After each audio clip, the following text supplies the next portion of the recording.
Hello and welcome to Crash Test Grandpa, where we take ordinary cars and crash them on BeamNG. For this series we're going to be using the Crash Hard 2.0 map, which is going to be linked down in the description below.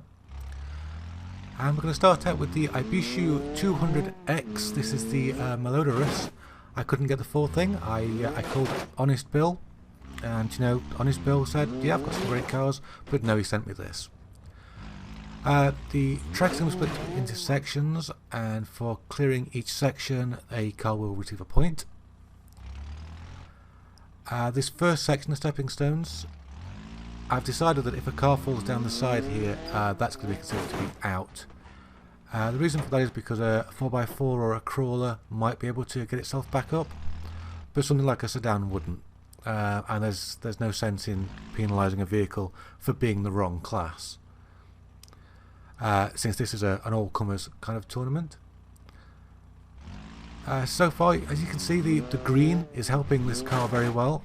No major damage to it, beyond that bumper being off. I've tried to keep all the cars on the automatic spec. Some of them are, sorry, on the manual spec. Just because I think it's better for control, but some of the cars are going to be autos. This slippery slope here is all about torque, it's all about getting that mechanical grip down. And the 200X seems to be doing pretty well, that's another point. Now this section here might look very innocent, but just over this crest is a massively steep drop just here. I think we're going to see a lot of damage on there, so that's worth a point. 3 jumps coming up, 1 point for doing all 3 of them, half a point for only doing 2 of them, depending on the car's control. Lots of damage to suspension expected from those. But that was easy enough for the 200X. Onto a double right-hander, oh well, if we can make the right-hander, that is. That banked curb there, having some nasty effect on the balance of the car. That's fine. So because we're using the up-to-date version of BeamNG, we've got the vehicle damage in the bottom left, which will only really come up when something gets damaged. But also we've got a couple of mods on the right-hand side there. We've got a distance indicator, just because it's there. But next to that we've also got an engine damage indicator, which is going to be pretty handy, so we can keep track of what's going on under the hood. The Ibishu doing pretty well. This is of course the first car, so it could be doing awful for all we know. But to be 7 points after coming out of that gravel trap. Bit of a hidden jump just here. There it is. That water incredibly deep. If the cars don't make that jump, that's it. That's just going to drown the car. And just like with the stepping stones, that's going to be the car out.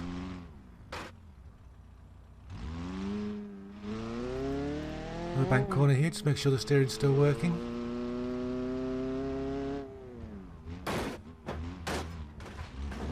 And after this right corner, we're going to go into a whole section of jumps, varying different sizes, nearly coming down onto nasty, uneven gravel, really designed to break the car. Oh, that's a bit of a front right issue. And rolling's not going to help either. So the front of the car's going to be a little bit lower slung now, and we're going to have issues getting the power down and cornering. Never mind. So the car can still go, it's still in. Nice big jump here. I expect that to be a radiator killer, but this car's actually holding up pretty well with a radiator.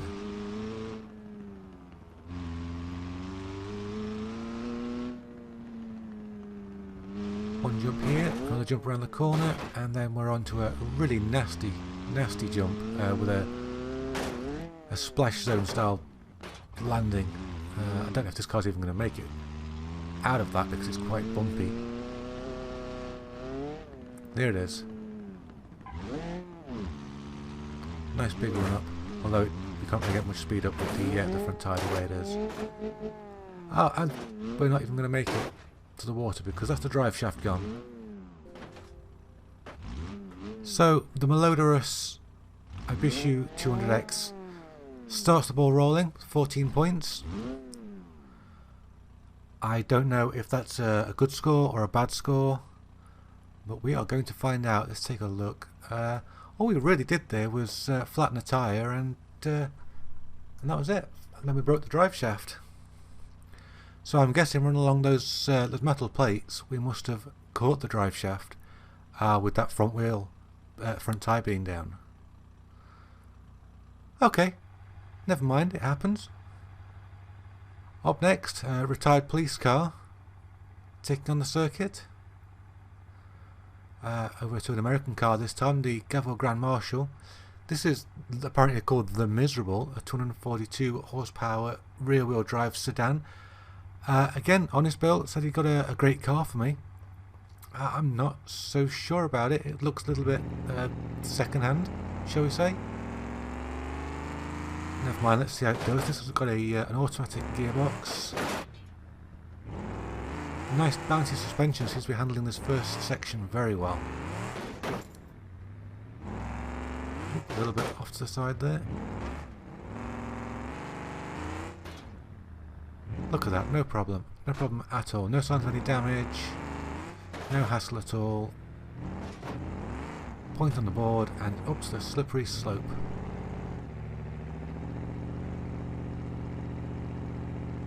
Grip seems to be good. Suspension's handling the bumps. That's a pretty good start for the Gavril.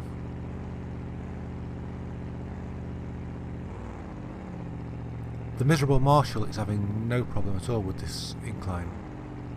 It's going to make it easily. And I'm pretty sure as well that bouncy suspension should keep it nice and stable on the this section just here, which is a nice drop at the end of it. Should bounce, I think. There he goes. Absolutely fine. Absolutely fine. This is the first set of jumps. That was a little bit nose down. That wasn't great. Seems to have got away with it. And that's much better at low speed. But we're not on about low speed corners here. We want to be taking these corners as fast as we can. We want to be taking everything as fast as we can. It's the only way of keeping it fair. We've come through to that first sand pit, and look at that. The suspension on the Grand Marshal just seems to ignore it. Really, really smooth through there. And not great on the turning circle, but hey. The car actually pulling a little bit to the left, so next time we get a chance to stop, I'll take a look at that front left wheel. Just in case. Definitely something going on with the steering. Maybe those heavy front landings have bent something. In fact, I think I can see the front left wheel sticking out at a very funny angle. Let's take a look. It looks okay. It looks okay now. Oh, that was a bit tight. But it's okay, we're over. Still, radiator in good condition. No issues with the engine. That front left definitely flapping around. That's going to be an issue. That's going to interfere with the steering, and it's going to interfere with our ability to pick up speed. At least we're landing flat at this speed. Oh, usually landing flat. 11 points already for the Gavril, catching up to the Ibishu 200X.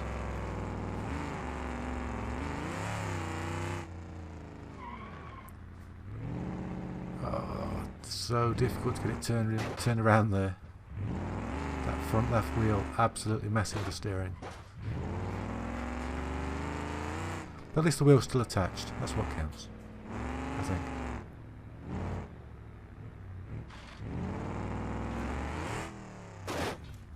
Excellent. Okay.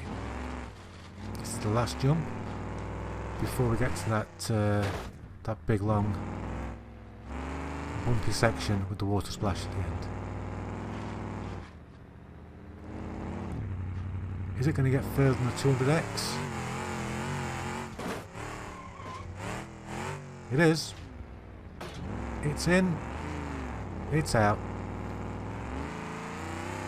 So that's a new leader, the Gavril Grand Marshal, the miserable.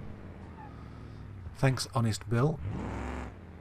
Maybe you can send us something good next time, but hey, it's doing it. It's doing the job. There are some cars I know don't get past the stepping stones at the start or the slippery slope. I think for the sake of efficiency, we're just not going to include those in the videos or in the standings because they are a bit pointless. So if you've got a favourite car but you don't see it, that could be why. So we've got a long section here to test out the actual performance of the car, and then this will lead into a jump. But this all raises a different question, which is, did the Ibishu 200X do particularly badly, or is the Gavril Grand Marshal doing particularly well? I suppose that's something that will be answered as the series progresses. The Grand Marshal's steering is really, really going horribly wrong now as that front left flaps around. Maybe if it fell off I could keep the car. Oh, no, the car's kind of straight. You know, you seem to get the car up to enough speed and the wheel suddenly stabilises and points in the direction the car's going. This bit will test it. This is very much a corkscrew of a hill. Similar in its design to the corkscrew at Laguna Seca. A tight right, straight down just here. Look at that. Whoa, now the steering isn't bad at all, even though we took it slowly. Have to be careful here because there's a pond on the left that will drown a car. Not here, over this next crest. So I'm going to try and keep the Grand Marshal away from that. There it is. And then around this left, start a new lap. Go on. Go on. You can do it. Or can you? I think that's it. I think the steering's just given up. Oh, the Grand Marshal doesn't quite start its second lap. There's nothing we can do with that front wheel tucked into the engine like that. Never mind. It tried. We tried. It did well, 18 points. That's our leader in this series. Just drop it into neutral, have a run up. I don't think that's going to work, is it? I think we're done. Let's give this up and try something else.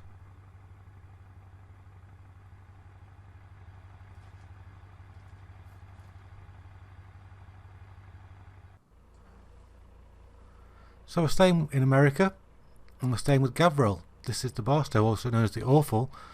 Thanks, Bill. 125 brake horsepower rear-wheel drive coupe. Really blowing out some black smoke at the front. That's great for the environment. Apparently this is how they look off the production line, according to Bill. But you know, who am I to argue? He's a car salesman. He must be honest. This car's a little bit bouncy, and that's causing some issues with the landings in this section.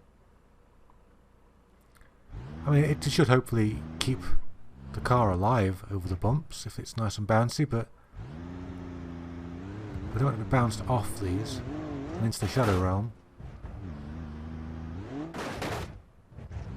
Here we go, we're getting some inertia now. Oh, no, not that way, not that way! Alright, it's all good. That's fine, we're on the board. And straight up here, no, we're struggling a little bit. I think the car's a little bit light, so we're struggling for traction there through just the rear wheels. I think that bouncing around isn't helping either, because it's stopping us from getting any inertia. We're getting there now.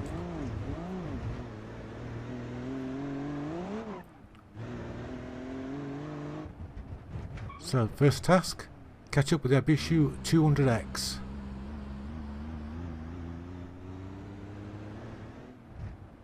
And then we'll know if the 200X did badly or if the other Gavril Grand Marshal did well.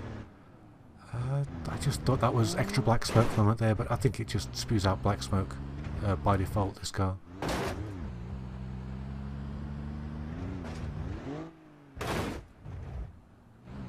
Okay, no problem with the jumps.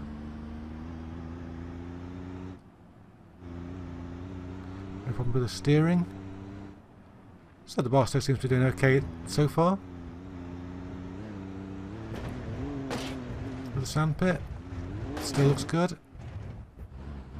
There we go. Nice.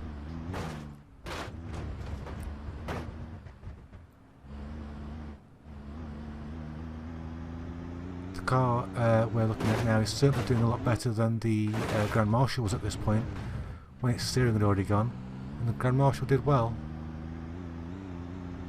So that could bode well for the Barstow.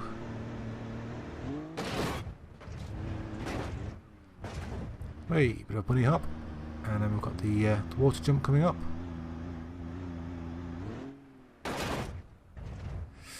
Wasn't a great landing. That's the radiator done, and we've bounced onto the concrete barrier there. Let's quickly flip it back over before the oil cooks the engine. There we go. Or rather, before the oil cooks in the engine. Oh, the car looks okay. Wheels are all pointing in the right direction.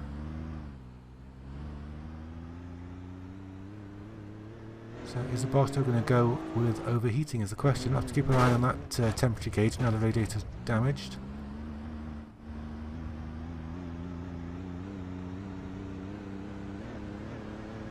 Fair on this jump. Oh, look at that. That is a perfect landing. You couldn't hope for more than that.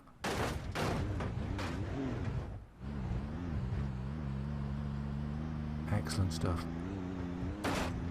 We've got some black smoke. Oh, black smoke, haven't we, since we started? Now, although the radiator's damaged, I think that if we can get to the water, that's actually going to cool the engine down. And that's my theory.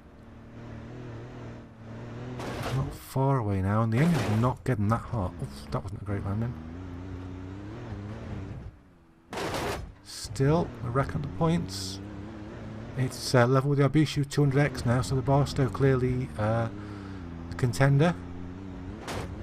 There we go, let's get to that water and cool the engine down. Or not. There's another rear drive shaft gone in the same place. So the Barstow doing as well as the Abishu 200X. No. Okay. I guess 14 is going to be our average then. And what we can expect from other cars in the future. It's a pity the Barstow wasn't particularly damaged before that happened. So there you go. There's confirmation. The Grand Marshal, the miserable, is leading the way with its 18 points. Went out with steering damage. Abishu 200X and Gavril Barstow both on 14 with drive shaft issues. Like if you like, subscribe if you want, and if you don't, hey ho, see you next time. Bye bye.